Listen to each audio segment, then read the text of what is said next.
Javier deslizó el cheque sobre la mesa del lujoso restaurante y lo dijo con una frialdad que helaba la sangre. Elena no pudo ocultar su asombro al ver cómo su marido intentaba liquidar su matrimonio con un simple trozo de papel. ¿Divorcio? Sí, claro. Pero, ¿de dónde demonios ha sacado este dinero?, pensó ella, pero Javier no respondió. Esa noche, Elena comenzó a revisar todas las grabaciones de las cámaras de seguridad de la casa, y lo encontró: el impactante secreto de su marido y una conspiración gigantesca. En el momento en que descubrió el verdadero origen de esos 2 millones de euros, comenzó su venganza. Esta es la historia de hoy. Estaban en un reservado de Cielo, uno de los restaurantes más exclusivos del barrio de Salamanca en Madrid. Las velas parpadeaban sobre la mesa, temblorosas y frágiles. Sobre el mantel blanco inmaculado, una copa de vino tinto se había derramado, esparciendo un rastro de rubíes líquidos. Javier se desabrochó el botón superior de la camisa, como si le faltara el aire, y se sentó. ¿Qué pasa?, preguntó Elena mientras le ofrecía una toallita húmeda. Tú odias estos sitios. ¿Qué hacemos aquí de repente? Normalmente, Javier prefería el bar de tapas de cerca de casa, con su bullicio y su menú del día.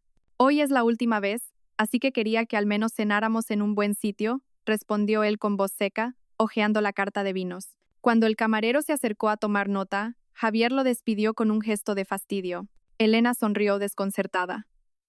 ¿La última vez? ¿Qué te pasa? ¿Te han diagnosticado una enfermedad terminal?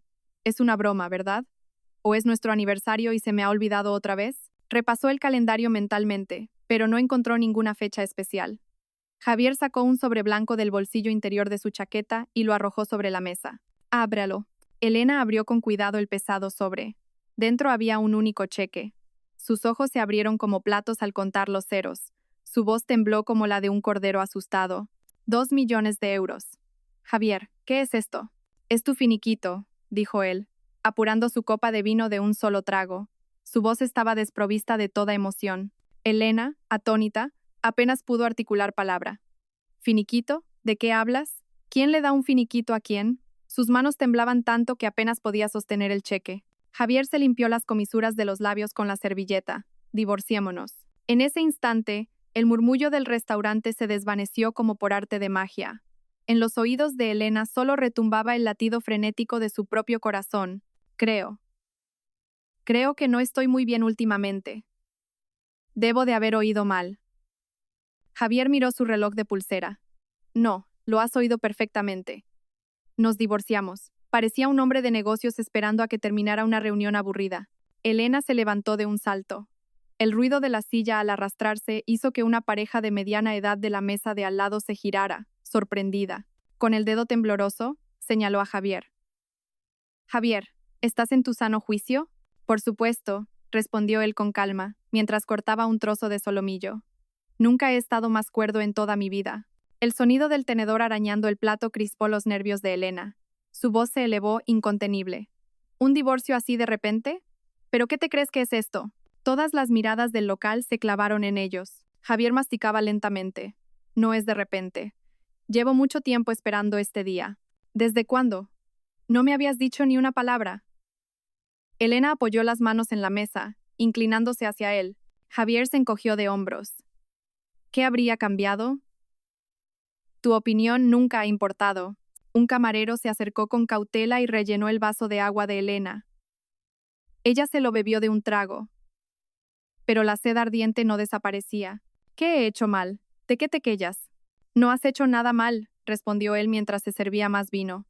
Simplemente, me he cansado de vivir contigo. Estoy harto. ¿Harto? ¿De nuestro matrimonio?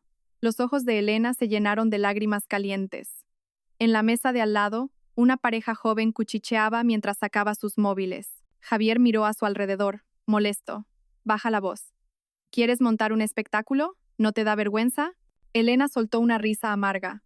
¿Vergüenza? ¿Y me lo dices tú, el que ha provocado toda esta situación?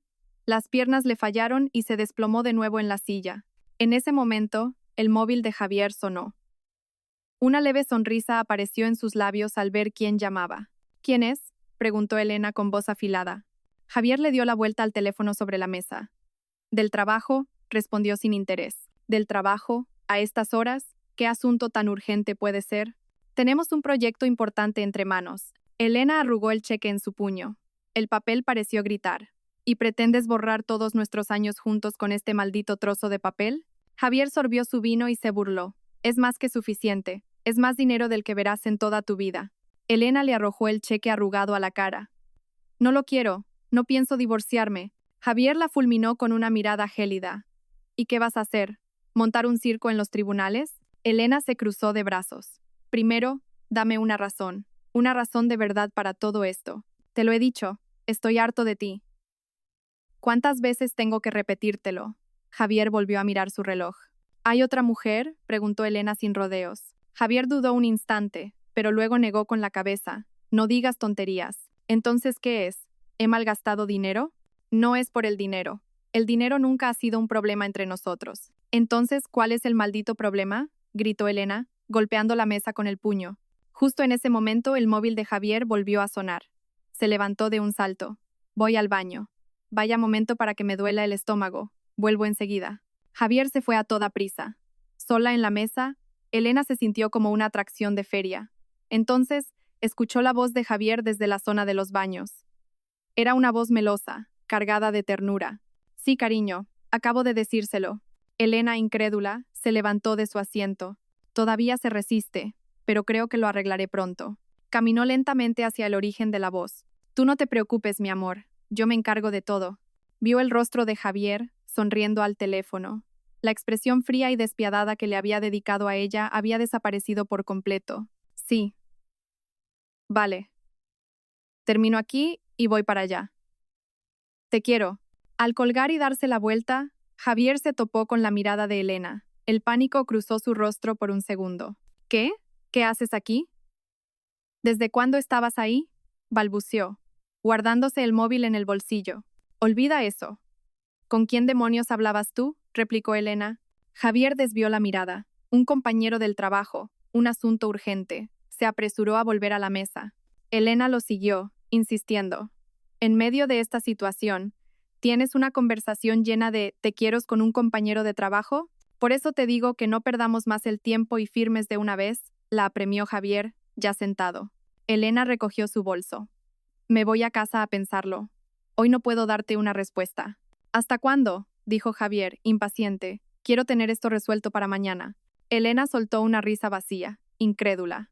¿Pretendes que finiquite todos los años que hemos pasado juntos en un solo día? Javier sacó su tarjeta de crédito. Da igual cuánto lo alarguemos. El resultado será el mismo. Elena caminó hacia la salida, pero se detuvo en la puerta y se giró. Javier, creo que te equivocas de medio a medio en algo. Javier detuvo el gesto de pagar. ¿Qué quieres decir? He oído esa voz. La he oído perfectamente. Es una voz que nunca, jamás, me has dedicado a mí. Los ojos de Elena brillaban con una luz afilada. Habrás oído mal, respondió él bruscamente, girando la cabeza. ¿De verdad? Deja de tomarme por tonta. Javier pagó a toda prisa. Al salir del restaurante, Elena miró por el cristal. Javier volvía a tener el móvil en la oreja y sonreía. Era el rostro de un completo desconocido, una cara que ella nunca había visto. En ese momento, Elena presintió que aquello no era un simple final, sino el comienzo de algo terrible. Cuando Elena abrió la puerta de casa, la recibió un silencio glacial. Normalmente, la luz del recibidor que Javier siempre dejaba encendida le habría dado la bienvenida. Pero hoy, la casa estaba sumida en una oscuridad profunda. Encendió la luz, se quitó los zapatos y dejó escapar un largo suspiro. Arrojó el bolso en el sofá del salón y revivió la humillación de la noche. La voz cruel de Javier resonaba en sus oídos. Sacó del bolso el sobrearrugado y desplegó el cheque. 2 millones de euros. ¿Pretende borrar nuestro pasado con este trozo de papel? Era tan absurdo que no sabía qué decir. ¿De dónde había sacado Javier, un simple jefe de departamento, semejante cantidad de dinero? Comenzó a repasar el comportamiento de Javier durante los últimos 3 meses. Sus rutinas habían cambiado por completo. Últimamente, ha hecho muchas horas extra de madrugada, murmuró para sí misma, abriendo un calendario y cogiendo un bolígrafo rojo. Empezó a marcar los días que Javier había llegado tarde. En un instante, el calendario se llenó de un alarmante número de marcas rojas. Él, que siempre había considerado sagrado salir a su hora del trabajo, subió al dormitorio y abrió el armario de Javier. Recordó el olor que le había llamado la atención al doblar la ropa limpia hacía unos días. Cogió una de sus chaquetas y la olió. Un perfume de mujer, dulce y empalagoso, seguía impregnado débilmente en el tejido. Javier odiaba los perfumes. Era tan maniático con los olores que ni siquiera permitía ambientadores en casa. Siempre revisaba la ropa de Elena con obsesión. Varias de sus camisas desprendían la misma fragancia. Es un perfume de mujer, no hay duda. Sintió como si el corazón se le cayera a los pies. La sospecha que tanto temía se estaba convirtiendo en certeza. Bajó al salón y cogió el móvil. Abrió la aplicación para ver las grabaciones de las cámaras de seguridad que habían instalado el año pasado. Cubrían el salón, la entrada y el despacho de Javier. 3 puntos en total. Se concentró en los vídeos de la última semana. En la grabación del despacho de hacía unos días. De madrugada, descubrió una escena extraña. Javier mantenía una videollamada con alguien, riendo felizmente. No se oía el sonido, pero su expresión era de una alegría que Elena jamás le había visto. ¿Con quién habla a estas horas? El reloj del video marcaba las 2 de la madrugada. Javier, que solía acostarse a las 10 en punto, revisó las grabaciones de otros días. Encontró varias escenas similares. Javier, a escondidas en su despacho, hablando por teléfono a altas horas de la noche. Apretó los puños convencida. Aquí pasa algo, estoy segura. Se dirigió al despacho de Javier. Abrió sin dudar la puerta de esa habitación en la que normalmente nunca entraba. Empezó a abrir los cajones del escritorio, uno por uno. El primero estaba lleno de material de oficina. En el segundo, encontró un fajo de tarjetas de visita. Entre las de su empresa, un nombre desconocido le llamó la atención. Lucía Vega, Departamento de Soporte Gerencial, una compañera de trabajo de Javier. No recordaba que él la hubiera mencionado nunca. Al abrir el tercer cajón, una avalancha de recibos cayó sobre la mesa. ¿Pero qué es todo esto? Eran recibos de tarjeta de crédito de restaurantes de lujo y salones de hotel, cuentas de cientos de euros cada una. Lo más indignante era que todas las facturas eran para 2 personas. Esto es demasiado extraño para ser una cena de empresa. Comparó las fechas de los recibos con los días de horas extra que había marcado en el calendario. Para su sorpresa, las fechas no coincidían. Ni una sola. El rostro de Elena se endureció. Me mintió diciendo que trabajaba hasta tarde. ¿Con quién iba a estas cenas? Fotografió cada uno de los recibos con su móvil. Sus dedos temblaban al abrir el último cajón. Dentro encontró algo aún más impactante. Un recibo de una joyería de lujo. Elena se tapó la boca al leerlo. Collar de diamantes. 15.000 euros. Ella nunca había recibido un collar así. ¿Quién era entonces la dueña de esa joya? Todas las piezas encajaban, formando una imagen horrible. Se tambaleó y se dejó caer en la silla del despacho. Tenía otra mujer. La repentina petición de divorcio de Javier, los absurdos 2 millones de euros, todas sus mentiras. Todo tenía sentido ahora. Su matrimonio estaba a punto de terminar de una forma tan vacía y patética. Pero Elena no tenía intención de rendirse. Sacó una libreta y un bolígrafo. Su mirada se volvió fría y calculadora. Tenía que reunir pruebas de forma sistemática y contraatacar. Anotó en la libreta: identidad de la amante, Lucía Vega. Pruebas de la relación con Javier. El origen de los 2 millones de euros. Miró el reloj. Pasaban de las 11 de la noche. Javier aún no había vuelto. Seguro que está con ella. Bajó al salón y encendió la pantalla con las imágenes de las cámaras. A partir de ahora, iba a vigilar cada uno de sus movimientos. Las lágrimas se habían secado. La persona que iba a llorar sangre a partir de ahora sería Javier. La verdadera batalla acababa de empezar. Elena tenía en la pantalla de su tablet las grabaciones de la última semana. Sobre la mesa del salón, una libreta mostraba, con todo detalle, los horarios de entrada y salida de Javier. Martes y jueves, murmuró, rodeando las fechas con un rotulador fluorescente. Los días que Javier llegaba especialmente tarde seguían un patrón muy regular. Los martes y jueves salía de casa a las 6 de la tarde y no volvía hasta pasadas las 11 de la noche. Actuaba como si tuviera una cita fija. Reprodujo el video del martes por la noche. En la pantalla apareció Javier preparándose para salir. Se ajustaba la corbata una y otra vez frente al espejo, se peinaba con esmero, mechón a mechón, usando cera. Finalmente, sacó un frasco de perfume desconocido y se roció el cuello. ¿Qué perfume es ese? Elena pausó la imagen y la amplió. El diseño del frasco era completamente nuevo para ella. Corrió al cuarto de baño. Sobre el lavabo de Javier, como si nada, había un nuevo frasco de perfume. Una marca de lujo para hombres que costaría fácilmente varios cientos de euros.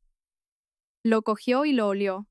Era el mismo olor nauseabundo que había notado en la ropa de Javier. Volvió al salón y revisó el video del jueves. De nuevo, Javier se arreglaba con esmero. Se duchó más tiempo de lo normal y se puso su traje favorito. Era evidente que se preparaba para una cita. Elena apretó los labios, decidida. Hoy te voy a seguir. Jueves, 5 de la tarde. Elena se sentó en una cafetería cerca de su edificio. Desde la ventana, esperaba ansiosamente a que apareciera el coche de Javier. Exactamente a las 6 en punto, su sedán negro salió del garaje. Elena salió corriendo de la cafetería y paró un taxi. Señor, por favor, siga a ese coche negro de ahí delante, exclamó con urgencia. El taxista la miró por el retrovisor. ¿Pasa algo, señora? Da igual, rápido. No podemos perderlo. Su voz temblaba de nerviosismo. El coche de Javier se dirigió hacia el barrio de Salamanca, en dirección opuesta a su oficina. Después de unos 30 minutos se detuvo frente a un hotel de lujo. Elena pagó, se bajó del taxi y se escondió a una distancia prudente. Javier entró en el vestíbulo del hotel con paso ligero, casi infantil. Elena se sentó en un sofá apartado, ocultando su rostro tras un periódico mientras lo observaba. Javier esperaba, jugueteando con el móvil. Tamborileaba el suelo con la punta del zapato, visiblemente impaciente. Poco después, una mujer joven salió del ascensor. Al verla, el rostro de Javier se iluminó. Elena la observó fijamente por encima del periódico. Es ella. Era alta, con una figura estilizada y una larga melena. Javier se acercó y la mujer se cogió de su brazo como si fuera lo más natural del mundo. El corazón de Elena dio un vuelco. Apretó los dientes, fulminándola con la mirada. Parecía mucho más joven que Javier. Cuando se disponían a salir del hotel, Elena sacó rápidamente su móvil y empezó a hacer fotos. El momento en que salían por la puerta, cuando Javier le rodeaba los hombros con el brazo, las sonrisas que intercambiaban, no se perdió ni un detalle. Entraron en un restaurante de lujo cercano, el mismo de uno de los recibos que Elena había encontrado. Dudó un momento en la entrada, pero no podía dar marcha atrás. Entró con cuidado. ¿Mesa para cuántos?, preguntó un empleado. Para una, respondió Elena, calándose bien el sombrero. La mesa más discreta que tenga, por favor. Por suerte, se sentaron en un lugar desde donde no podían verla. Sin embargo, sus voces llegaban con total claridad. Lucía, mi amor, ¿por qué estás tan guapa hoy?, dijo Javier con una voz empalagosa que Elena nunca le había oído en todos sus años de matrimonio. Y tú estás guapísimo, cariño, respondió Lucía con voz coqueta. Elena aguzó el oído, concentrándose en su conversación. ¿En la oficina no dicen nada?, preguntó Javier. No, nadie sospecha. Se me da bien actuar, ¿sabes?, respondió Lucía. Aguanta un poco más, por favor. Ya casi hemos terminado, susurró él. Los dedos de Elena temblaban de rabia. Activó la grabadora de su móvil. Entonces, ¿cuándo te vas a divorciar de tu mujer?, preguntó Lucía, jugueteando con su copa de vino. Elena sintió que se le cortaba la respiración. No te preocupes, respondió Javier con confianza. Conseguiré que firme los papeles esta misma semana. ¿De verdad?, exclamó Lucía, encantada. Entonces, ¿el mes que viene ya podremos vivir juntos? Por supuesto, dijo Javier, cogiéndole la mano. Confía en mí. Elena no pudo soportarlo más. Se levantó de un salto y corrió al baño para detener la grabación. Su reflejo en el espejo le devolvió una imagen patética. Cuando volvió a su mesa, ellos ya se estaban levantando. Javier pagaba con su tarjeta, mientras Lucía se aferraba a su brazo, susurrándole gracias. Caminaron en dirección a la mesa de Elena. Rápidamente, ella se cubrió la cara con la carta del menú. El corazón le latía a 1000 por hora. Por suerte, pasaron de largo sin darse cuenta. Elena salió corriendo del restaurante y se subió a un taxi. De camino a casa, sentía que la cabeza le iba a estallar. Pero una duda aún mayor que la descarada traición de Javier la atormentaba. ¿De dónde habían salido los 2 millones de euros? Estaba claro que no era un simple caso de infidelidad. Detrás de todo aquello se escondía un secreto mucho más grande. Al llegar a casa, Elena hizo copias de las fotos y de la grabación. Luego, en la primera página de su libreta, escribió un nombre: Lucía Vega. Sus ojos brillaban con una frialdad glacial. Ahora solo tenía un objetivo. Observó los círculos marcados en el calendario. Javier le había dicho que al día siguiente se iba de viaje de negocios a Valencia por 3 días. Era su oportunidad de oro para descubrirlo todo. ¿Será un viaje de trabajo de verdad?, murmuró mientras abría la página web de la empresa de Javier. Buscó en la sección de noticias. No había ni rastro de ningún proyecto relacionado con Valencia. Es más, Había programada una importante reunión general en la sede de Madrid para esos días. Elena resopló. Lo sabía. Era mentira. Una excusa para irse de viaje romántico con esa mujer. A la mañana siguiente, Javier apareció con una maleta grande, mucho más equipaje de lo habitual. Me voy de viaje, dijo con indiferencia antes de salir por la puerta. Elena reprimió la rabia que le subía por dentro y le despidió con una sonrisa forzada. En cuanto el coche de Javier desapareció de su vista, su sonrisa se desvaneció. Se dirigió directamente a su despacho. Su objetivo era la pequeña caja fuerte que había en un rincón. Se arrodilló frente a ella y empezó a probar combinaciones. El cumpleaños de Javier. No. ¿Nuestro aniversario? Tampoco. Ningún número funcionaba. Entonces, recordó una fecha de la que Javier siempre presumía, el día que entró a trabajar en la empresa. Marcó los números. Con un pitido y un sonido metálico, la puerta de la caja fuerte se abrió. El corazón de Elena se aceleró. Dentro había fajos de documentos, libretas bancarias y sellos. Cogió el primer dossier. Extracto de transferencias de fondos de la empresa, leyó en la portada. Extrañada, empezó a pasar las páginas. Descubrió que Javier había sido asignado a la gestión de fondos de la empresa hacía 3 meses. Su departamento no tenía nada que ver con las finanzas. A continuación, abrió una libreta bancaria a nombre de Javier. Lo que vio la dejó sin aliento. Durante los últimos 3 meses, había recibido ingresos constantes de cientos de miles de euros. 50.000, 70.000, 100.000. El remitente de todas las transferencias era la cuenta corporativa de la empresa. La suma total superaba los 3 millones de euros. Las piernas le fallaron y se derrumbó en el suelo. Malversación. Javier estaba robando dinero de la empresa. Con manos temblorosas, revisó el resto de los documentos.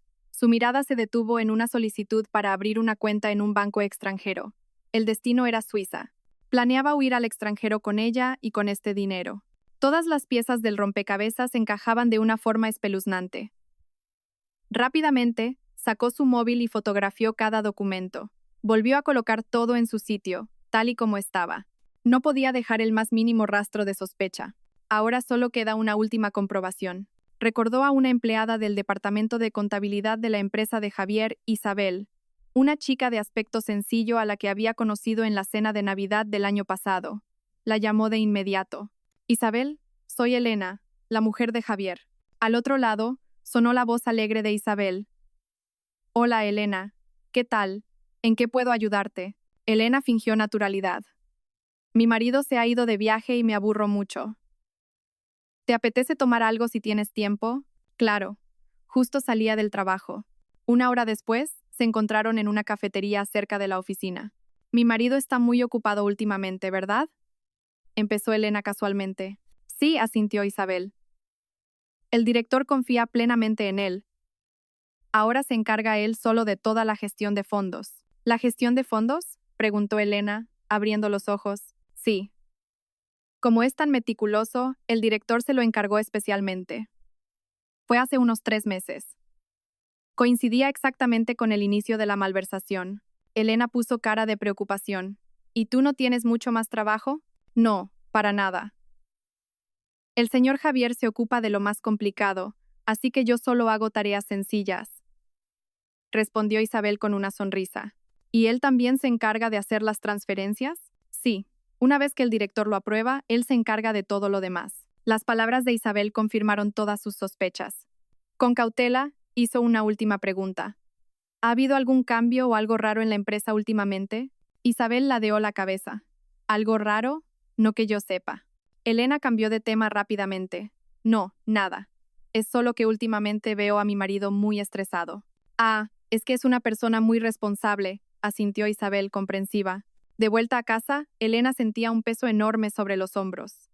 La traición de su marido no era una simple infidelidad, era un delito. Al llegar, organizó todas las pruebas que había reunido, las fotos de la caja fuerte y un resumen de su conversación con Isabel. No podía hacer frente a todo esto sola, necesitaba ayuda profesional. Empezó a buscar en los contactos de su móvil. El nombre de Mateo Serrano, un antiguo compañero de universidad de Javier que ahora era abogado, apareció en la pantalla. Los ojos de Elena brillaron con determinación. Era hora de poner fin a esta miserable venganza. Elena miraba la foto de la tarjeta de visita en su tablet. Mateo Serrano, socio director. Serrano, Asociados. Parecía ser el abogado de la asesoría jurídica con la que Javier contactaba a menudo por trabajo. Contuvo la respiración y cogió el teléfono. Serrano y Asociados, dígame. Una voz precisa, casi robótica, respondió. Elena intentó sonar tranquila. Quisiera concertar una cita con el señor Mateo Serrano. ¿Sobre qué asunto desea consultarle? En cuanto mencionó el nombre de la empresa Futuro Digital, la cita se concretó al instante. Al día siguiente, Elena se encontraba frente a un imponente edificio de oficinas. El letrero dorado de Serrano, Asociados, parecía abrumador. Tras pasar por recepción, la condujeron a una sala de reuniones. Tragó saliva, nerviosa. Poco después, un hombre con un traje impecable entró en la sala. Con una sonrisa afable, se presentó. Mateo Serrano, encantado. Era un hombre de aspecto pulcro y voz tranquilizadora. Gracias por recibirme. Soy Elena García, dijo ella. Mateo se sentó y abrió una carpeta.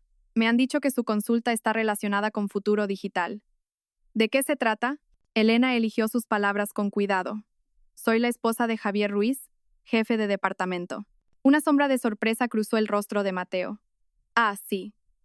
He coincidido con el señor Ruiz un par de veces por motivos de trabajo. Elena comenzó la actuación que había preparado.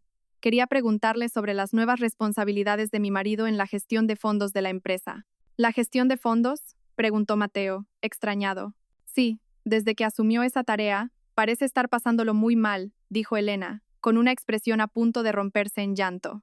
Se ha vuelto muy irritable, y me preocupa que haya algún problema en la empresa, o que esté haciendo algo legalmente arriesgado. Mateo, en lugar de responder, la observó fijamente. No se le escapó la ansiedad y el miedo ocultos en lo profundo de sus ojos. ¿Está segura de que no hay ningún otro problema? Preguntó con voz suave. Su pregunta, cargada de empatía, hizo que los ojos de Elena se humedecieran. Todas las emociones que había reprimido hasta ahora parecieron desmoronarse. La verdad es que, comenzó con voz temblorosa, mi marido me ha pedido el divorcio. El rostro de Mateo se endureció por la sorpresa. ¿El divorcio? Me ha ofrecido 2 millones de euros como compensación. Su voz se quebró. ¿2 millones de euros? Repitió Mateo. Como abogado, comprendió al instante la gravedad de la situación. Esa cantidad era imposible de alcanzar con el sueldo de Javier. Por eso me pregunto si ese dinero podría tener algo que ver con la empresa. Finalmente, las lágrimas brotaron de los ojos de Elena. Mateo se levantó y le ofreció un vaso de agua. Su expresión profesional había desaparecido. Desde luego, esto es un asunto muy serio. Elena lo miró con desesperación. ¿Qué debo hacer? Yo la ayudaré, respondió Mateo sin dudarlo. Elena lo miró, sorprendida.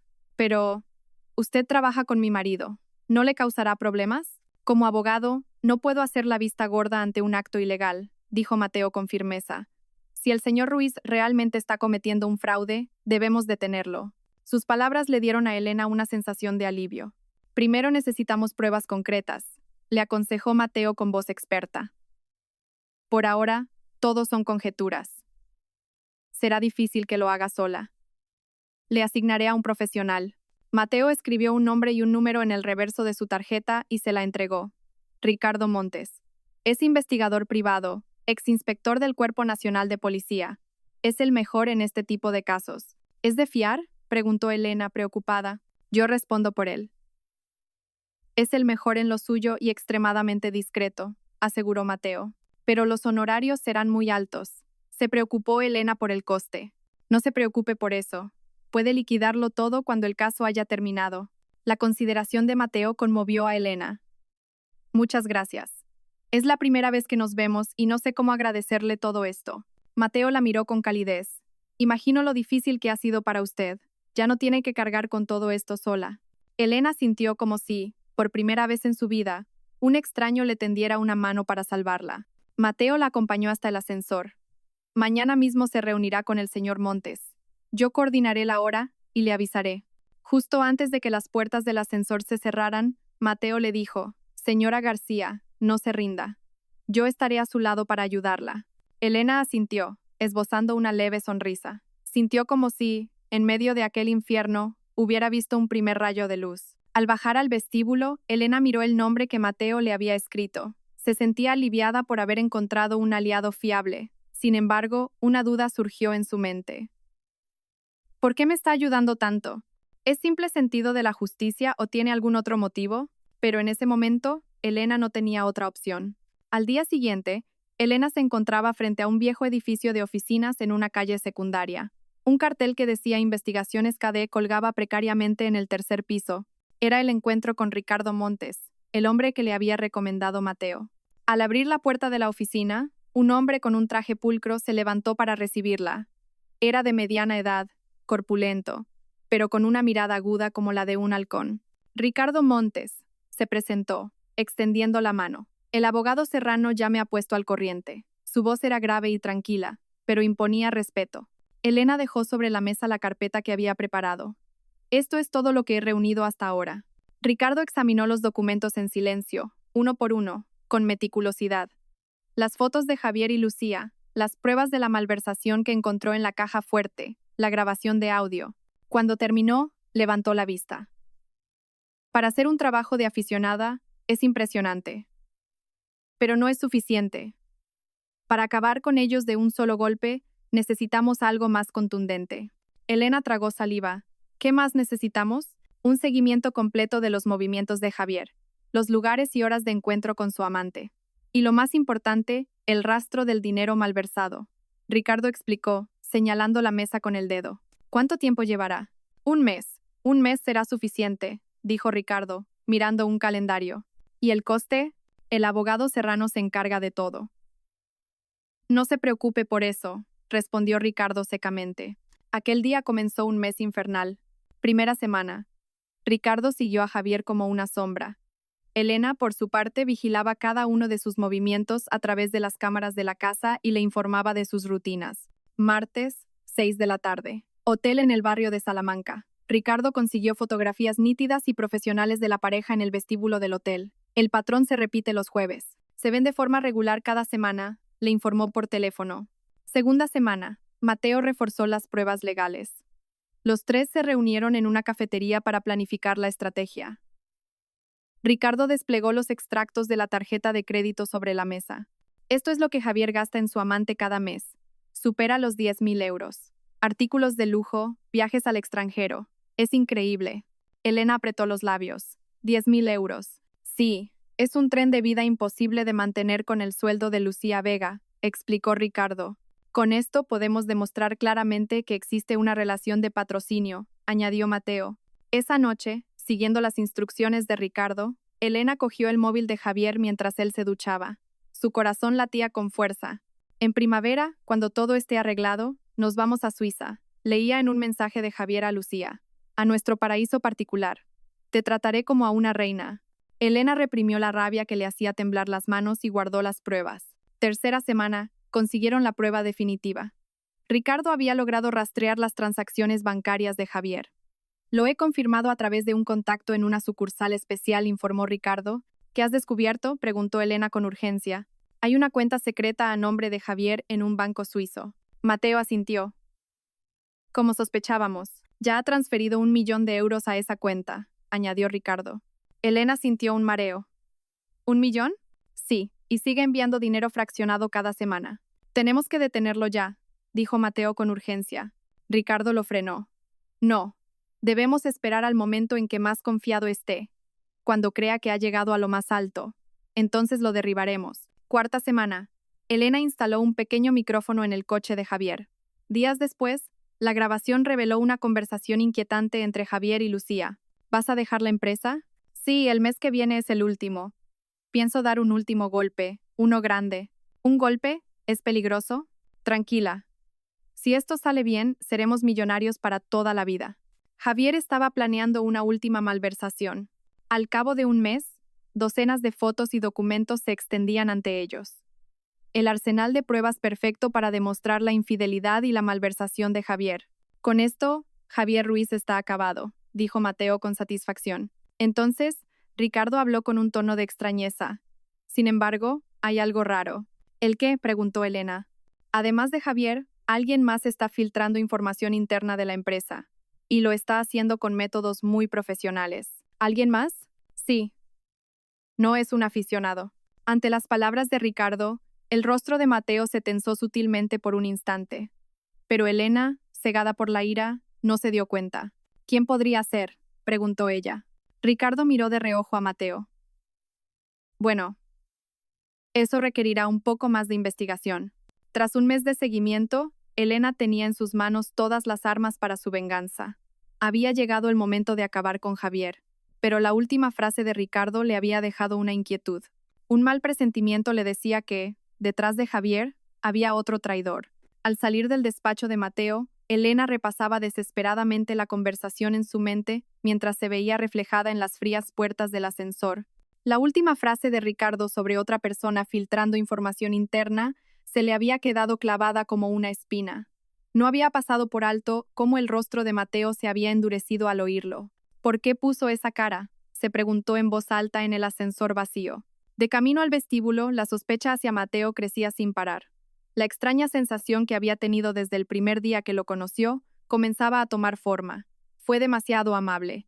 Nada más llegar a casa, encendió la tablet. Decidió investigar a Mateo por su cuenta.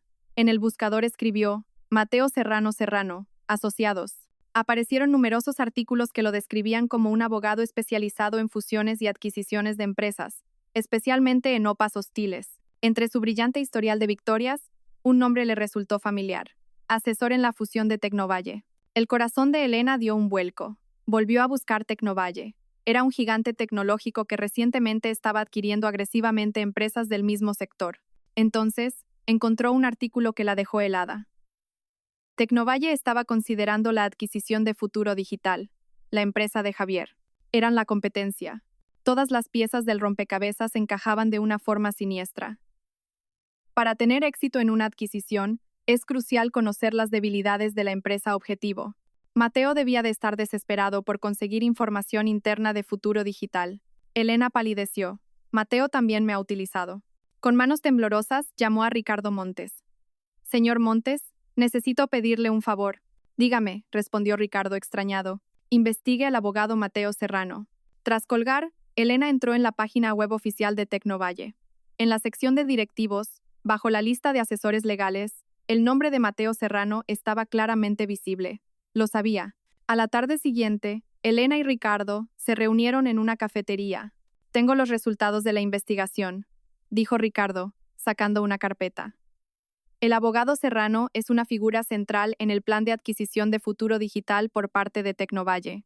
Elena se mordió el labio. Entonces, me utilizó, como sospechaba. Pero hay algo extraño, dijo Ricardo, negando con la cabeza y mostrándole otro documento. Serrano ya estaba investigando Futuro Digital mucho antes de conocerla a usted. ¿Qué quiere decir? Que incluso sin usted, ya estaba obteniendo información interna por otras vías. La mente de Elena era un caos. Entonces, ¿por qué a mí? Eso tendrá que preguntárselo a él directamente. Elena cogió su móvil y llamó a Mateo. Señor Serrano, ¿podemos vernos un momento? ¿Viene al despacho? No, fuera, en la misma cafetería de ayer. Una hora después, se encontraron sentados en una mesa tranquila. La habitual sonrisa relajada había desaparecido del rostro de Mateo. ¿De qué quería hablar?, preguntó el primero. Tecnovalle, soltó Elena con frialdad. Supongo que con ese nombre es suficiente, ¿no? La taza de café en la mano de Mateo tembló peligrosamente. Sé que es el representante legal de esa empresa. Mateo dejó la taza sobre la mesa y suspiró. ¿Desde cuándo lo sabe? Desde ayer. Y ahora dígame, ¿planeaba utilizarme desde el principio? Elena lo miró directamente a los ojos. Mateo guardó silencio un momento. Si le soy sincero, al principio, sí. Una sonrisa amarga se dibujó en los labios de Elena. Lo sabía. Pero todo cambió cuando la conocí, continuó Mateo, ansioso. Quise ayudarla de verdad, no estoy actuando. Mateo intentó cogerle la mano, pero Elena la retiró con frialdad. ¿Y qué pasó con la adquisición de Futuro Digital? Ese plan se ha cancelado, respondió Mateo, para sorpresa de Elena. Cancelado. Cuando se descubrió la malversación de Javier, Futuro Digital se convirtió en una cáscara vacía, sin valor. Elena preguntó, incrédula. Entonces, ya no tiene ningún motivo para ayudarme. Mateo la miró con seriedad. Sí que lo tengo. Me he enamorado de usted. Ante la repentina confesión, Elena se quedó sin palabras. Elena. No puedo seguir viendo cómo se marchita al lado de un hombre como Javier. La sinceridad en la voz de Mateo hizo que el corazón de Elena se agitara, confuso. Con educación pero con firmeza, marcó una distancia. Le agradezco sus sentimientos, pero ahora mismo no estoy para eso. Lo entiendo, dijo Mateo, con una expresión de decepción. Entonces déjeme ayudarla hasta el final, al menos como su abogado. Y a cambio, le prometo que no le ocultaré nada más. Al salir de la cafetería, el corazón de Elena estaba apesadumbrado. Aunque sentía la sinceridad de Mateo, no podía evitar la sospecha de que pudiera ser otra máscara. Pero ahora, lo prioritario era llevar a Javier ante la justicia.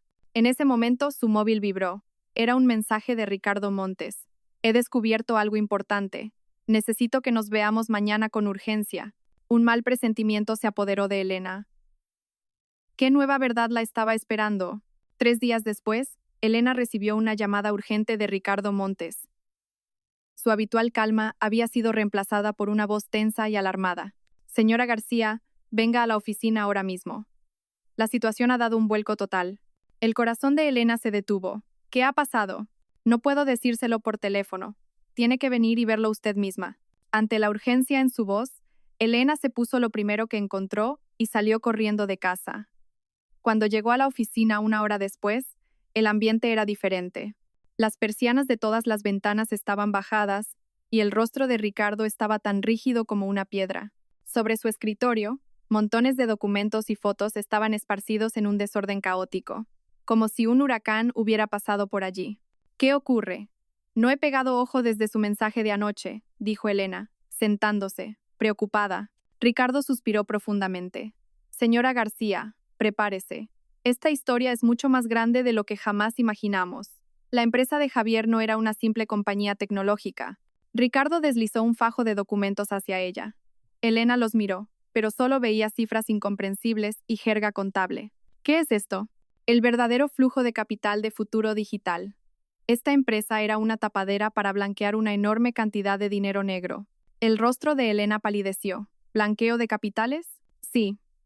Y Javier era una pieza clave en la rama ejecutiva de esa organización. Ricardo extendió más pruebas sobre la mesa. Entonces, ¿el dinero que malversó mi marido era todo de la organización? Javier tuvo la osadía de robar el dinero de la propia organización. Ricardo sacó una fotografía del fondo de una carpeta. Y este es el verdadero cerebro que mueve los hilos. Se le conoce como el presidente.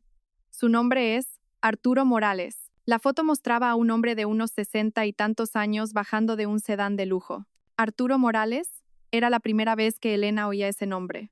Es un monstruo que controla docenas de empresas, incluyendo Futuro Digital. Es el rey de la economía sumergida de este país. Un nombre cruzó la mente de Elena como un relámpago. ¿Entonces Tecnovalle también? Correcto. Tecnovalle también es propiedad de Arturo Morales. Elena sintió que se le iba toda la sangre del cuerpo. Eso significa que el abogado Serrano. Es muy probable que Mateo Serrano también trabaje para Morales. No me estaba ayudando, murmuró Elena, incrédula. Probablemente intentaba utilizarla para encontrar algo. Ricardo le entregó un último documento. Al verlo, los ojos de Elena se abrieron desmesuradamente. Era un viejo archivo con una foto de su padre, Julián García. Su voz se quebró. ¿Por qué está mi padre aquí? Su padre era el contable de esta organización, respondió Ricardo con voz grave. Mi padre hacía eso y se estaba preparando para denunciar todos los crímenes de la organización. Pero murió en extrañas circunstancias justo antes de poder revelarlo todo. Elena se levantó de un salto. Mi padre se suicidó. ¿Quién es usted para hablar de lo que no sabe? Ricardo le mostró el informe policial de la época. Señora García, esto fue un asesinato disfrazado de suicidio. Elena, en shock, se quedó sin palabras, mirando fijamente los documentos. Y su encuentro con Javier tampoco fue una coincidencia, añadió Ricardo. Las piernas de Elena flaquearon y se desplomó en la silla. ¿Mi matrimonio fue una farsa? La organización buscaba los libros de contabilidad que su padre escondió. Por eso pusieron a un vigilante a su lado, junto a la única pariente que tenía. Su vida entera se desmoronaba en ese instante. Entonces, ¿Lucía también? ¿La infidelidad? Sí, todo fue una elaborada obra de teatro para engañarla. He sido la protagonista de una farsa gigantesca, murmuró Elena, como si hubiera perdido la razón. Entonces, todo lo que estamos haciendo ahora. Ellos lo saben. Ricardo señaló con la barbilla hacia la ventana. Sí, ese coche lleva vigilándonos 3 días. Entre las lamas de la persiana, se veía un sedán negro. ¿Qué vamos a hacer?, preguntó Elena con voz temblorosa. Tenemos que irnos de aquí. Y luego, a la fiscalía. Antes de que Ricardo pudiera terminar, la puerta de la oficina se abrió violentamente. Dos hombres de aspecto rudo entraron. Uno de ellos miró a Ricardo. ¿Ricardo Montes? ¿Quiénes son ustedes para entrar así?, preguntó Ricardo, protegiendo a Elena con su cuerpo. El hombre sonrió con malicia. El presidente quiere verlos. ¿Qué presidente? El señor Arturo Morales. Al oír el nombre, el cuerpo de Elena se quedó petrificado. ¿Y si nos negamos?, replicó Ricardo con firmeza. Entonces la conversación se alargará un poco, dijo el hombre, jugueteando amenazadoramente con el interior de su chaqueta. Ricardo se interpuso para proteger a Elena. De acuerdo, iremos. Una sabia decisión. En un abrir y cerrar de ojos, Ricardo metió los documentos más importantes en un maletín y le susurró a Elena al oído: «Pase lo que pase, protege este maletín». Los hombres los escoltaron fuera de la oficina. Abajo, un sedán negro los esperaba como un coche fúnebre. Mientras la obligaban a subir al coche, la mente de Elena estaba en blanco. Había llegado el momento de enfrentarse a la encarnación del mal que había devorado su vida por completo. El sedán negro se detuvo en el aparcamiento de un parque desolado junto al río. La brisa fría de la tarde rozaba el agua. Cuando Elena y Ricardo bajaron del coche, otro sedán negro se acercó en silencio. La puerta trasera se abrió y un anciano con un elegante traje gris bajó. Era un hombre de unos 60 y tantos años, con una mirada penetrante. «Soy Arturo Morales», se presentó con voz grave. A simple vista parecía un caballero normal, pero la amenaza que emanaba era inconfundible. Morales miró a Elena con una sonrisa desagradable. «Así que eres tú, Elena. Es la primera vez que te veo en persona. ¿Me conoce?», preguntó Elena a la defensiva. «Claro que te conozco. Gracias a tu padre. Te conozco desde hace mucho tiempo». Al oírlo, el cuerpo de Elena se congeló. «¿Por qué menciona a mi padre?». Julián García. Un talento desperdiciado. Era un hombre indispensable para nuestra organización. En ese momento, Ricardo se interpuso, protegiendo a Elena. «Vaya al grano». Morales lo examinó de arriba abajo. «Ricardo Montes, he oído que eres un tipo duro. ¿Pero no crees que ya es hora de dejarlo?». A una señal de Morales, hombres de traje negro los rodearon. «¿Dejar el qué?», preguntó Ricardo. La voz de Morales se volvió gélida. «Esa estúpida investigación. Esa manía tuya de querer saber si las cosas están limpias o sucias. Deja ya esa tontería». «Usted mató a mi padre», gritó Elena con voz temblorosa. «¿Qué palabra tan fea, matar?», respondió Morales, encogiéndose de hombros. «Tu padre fue el primero en traicionarnos. Intentó acudir a la policía. Por eso lo mató». La voz de Elena estaba cargada de rabia. Morales se rió con frialdad. «Pagó con la misma moneda. Se lo merecía. Ah, y por cierto, el haber arreglado tu matrimonio con Javier también fue un favor que te hice». Elena sintió como si un martillo le hubiera golpeado la cabeza. «¿Por qué hizo algo así?». «Tu padre escondió algo muy importante», dijo Morales, acercándose a ella. «Pensé que lógicamente te lo habría dejado a ti, su única hija. Pero esperé durante años y no apareció nada. Resultaste ser una completa ignorante». «Yo no he recibido nada». «Nada», gritó Elena negando con la cabeza. Morales hizo un gesto a uno de sus hombres. El hombre sacó un reloj de pulsera y lo balanceó frente a los ojos de Elena. Era el mismo reloj que llevaba Mateo Serrano.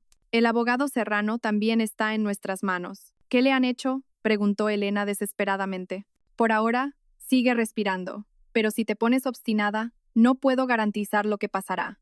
Elena se sintió impotente, como si estuviera frente a un muro infranqueable. «¿Qué es lo que quiere?». «Es simple. Olvídate de todas las pruebas que has reunido», le propuso Morales. «Si lo haces, os dejaré vivir a todos. A ti, a Ricardo Montes y a Mateo Serrano». «¿Y si nos negamos?», preguntó Ricardo. «Acabaréis como tu padre. Seréis comida para los peces del río», se rió Morales. No había opción. Para ganar tiempo, Elena dijo: «Necesito tiempo para pensarlo». «De acuerdo. Tráeme una respuesta mañana por la noche», dijo Morales. Al darse la vuelta, le susurró al oído: «Tu padre cambió su vida por ese objeto. Debe de estar en algún lugar de tu casa. Será mejor que abras bien los ojos y lo busques». Morales y sus hombres se fueron. En el parque desolado, solo quedaba la fría brisa del río. Elena no pudo moverse durante un buen rato. «¿Se encuentra bien?», preguntó Ricardo, preocupado. «Mateo está en peligro. Por nuestra culpa. Salgamos de aquí primero». Al volver a casa, Elena, agotada, abrió la caja con los recuerdos de su padre. Fotos viejas, un diario descolorido y una pluma estilográfica que su padre siempre usaba. Al coger la pluma, notó un peso extraño. Giró la parte trasera y un pequeño dispositivo de almacenamiento cayó en su mano. ¿Qué es esto? Con manos temblorosas, lo conectó a su tablet. En la pantalla apareció una carpeta llamada Para mi querida hija, Elena. Dentro había un archivo de audio. Al pulsar reproducir, escuchó la voz de su padre, la que tanto había echado de menos. Elena, si estás escuchando esto, significa que ya no estoy en este mundo. Lágrimas ardientes brotaron de los ojos de Elena. Hija, cometí el error de pactar con monstruos, y me di cuenta demasiado tarde. La confesión de su padre continuaba. En este dispositivo están todas las pruebas para acabar con ellos. Por favor, cumple el último deseo de tu padre. El dispositivo contenía los libros de contabilidad de las transacciones ilegales de la organización, información sobre sus miembros clave y un registro detallado de innumerables crímenes. Era el verdadero legado de su padre. Elena agarró con fuerza el pequeño dispositivo y llamó a Ricardo. Señor Montes, lo he encontrado. He encontrado el verdadero legado de mi padre. ¿De verdad dónde estaba? Escondido dentro de su pluma. Todo está aquí. La voz de Ricardo temblaba de emoción. Entonces, ¿con esto? Sí. Es hora de terminar esta guerra infernal en nombre de mi padre, dijo Elena con voz decidida. Elena y Ricardo pasaron la noche analizando el dispositivo de su padre. La verdad, dormida durante años, era un arma lo suficientemente poderosa como para derribar por completo el vasto imperio del mal de Arturo Morales. Con esto, no solo acabaremos con Morales, sino con todos los parásitos que viven a su costa, dijo Ricardo, asombrado. Elena agarró el dispositivo con determinación.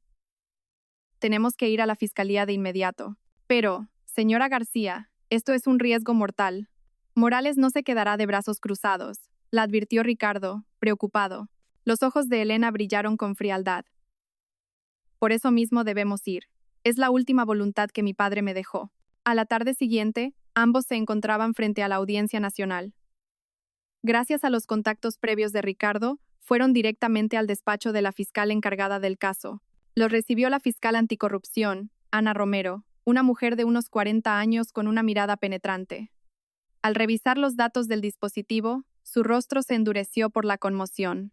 Dios mío, pensar que una organización tan monstruosa operaba en el corazón de nuestro país. Las raíces son tan profundas que no sabrá por dónde empezar, dijo Ricardo. La fiscal se levantó, decidida. Entonces las arrancaremos de raíz. Formaré un equipo especial de investigación de inmediato. Y para garantizar su seguridad, les proporcionaremos un piso franco. Elena negó con la cabeza. No. Quiero ver el final de estos monstruos desde mi propia casa, con mis propios ojos. Esa tarde, toda España se vio sacudida. La noticia sobre la organización de Arturo Morales abrió todos los informativos de la noche. Desarticulada una red de blanqueo de capitales de miles de millones de euros, se investigan sobornos a políticos y empresarios, anunciaban los presentadores con voz excitada. Junto al rostro de Morales, se mostraba una lista de docenas de empresas tapadera, incluida Futuro Digital. Entonces, el teléfono sonó como una llamada del infierno.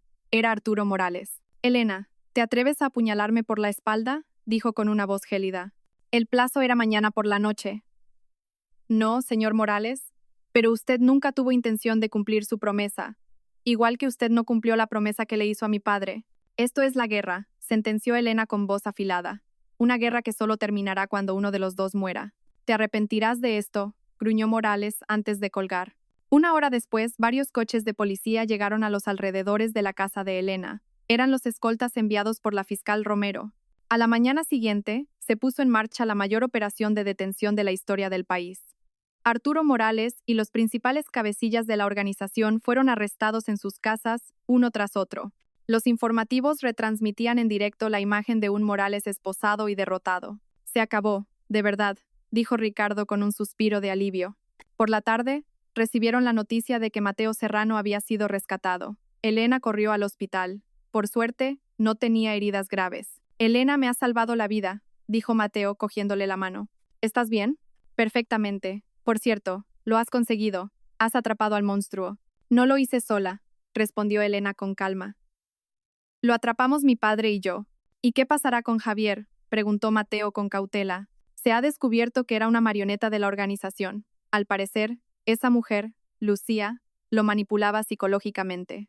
La investigación concluyó que Javier fue una pieza a largo plazo que la organización colocó para vigilarme.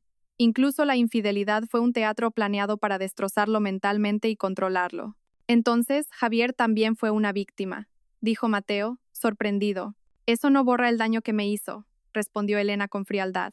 Días después, Javier fue puesto en libertad sin cargos. Se encontraron por última vez para firmar los papeles del divorcio.